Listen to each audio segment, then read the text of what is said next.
तो दोस्तों आज आरबीआई की मॉनेटरी पॉलिसी है फाइनेंशियल ईयर 26 टू 27 की दूसरी मॉनेटरी पॉलिसी। तो इसमें रेपो रेट पे क्या डिसीजन लिया आरबीआई ने जो कि त्यों रखी है। रेपो रेट पहले भी 5.25% थी, अभी भी उतनी है। क्या मतलब रहेगा इसका सीधा सा मतलब है आपके लोन महंगे नहीं होंगे। कोई लोन महंगा नहीं होगा, ईएमआई जैसी की तैसी रहेगी। हाँ, सस्ते भी नहीं होंगे, लेकिन क्योंकि वैसी की वैसी रहेगी। अभी कंडीशन थोड़ी इंटरनेशनल सिचुएशन चली थोड़ी गड़बड़ रही है। अब रेपो रेट क्या होती है? रेपो रेट वह रेट रहती है जिस पे आरबीआई बैंकों को लोन देता है। बैंक उनसे आरबीआई से लोन लेते हैं और फिर अपने ग्राहकों को लोन बांटते हैं।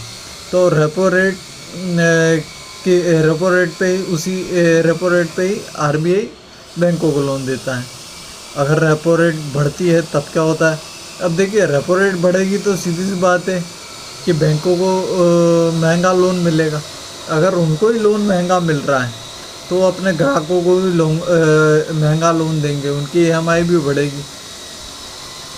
और अगर रेपो रेट घटती है तो वो लोन भी सस्ता कर देते बैंक। क्योंकि उनको आरबीआई से भी कम रेट पर लोन मिलेगा। अब ये कब यूज़ किया जाता है, ये महंगा सस्ता कब? जब जैसे महंगाई बहुत बढ़ जाती है तो जनरली आरबीआई रेपो रेट बढ़ा देता है, इसलिए ताकि लोन महंगा हो जाए। और लोन महंगा होएगा तो बैंक भी लोन महंगे कर देंगे और थोड़ा मार्केट में या इकोनॉमी में कैश फ्लो कम हो जाता है, क्योंकि महंगा हो जाता है लोन।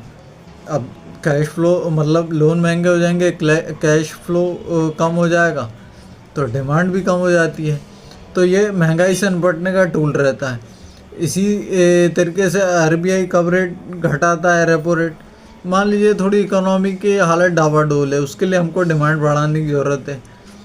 डिमांड बढ़ाने के लिए लोगों के जेब में पैसा भी होना ज़रूरी है डिमांड बढ़ने के लिए। तो क्या करता है आरबीआई कि रेपो रेट घटा देता है, तो बैंकों को लोन सस्ते मिल जाते हैं। अगर बैंकों को लोन सस्ता मिलेगा तो ग्राहकों को भी लोन सस्ते रेट पर देंगे, ग्राहकों की जेब में भी पैसा पहुँचेगा। और जितना ज़्यादा उनके हाथ में पैसा रहेगा तो डिमांड भी उतनी बढ़ेगी, तो इकोनॉमी के लिए भी ठीक रहे। लेकिन इसका बैलेंस आरबीआई बना के चलता है कि कब घटाना बढ़ाना है, वो उनकी इकोनॉमिक कंडीशन के ऊपर डिसाइड करता है। तो आई होप आपको आज के मॉनेटरी पॉलिसी का ये डिसीज़न कैसा लगा, यह आप खुद ही डिसाइड करें। और यह रहता है रेपो रेट का गणित। Thank you.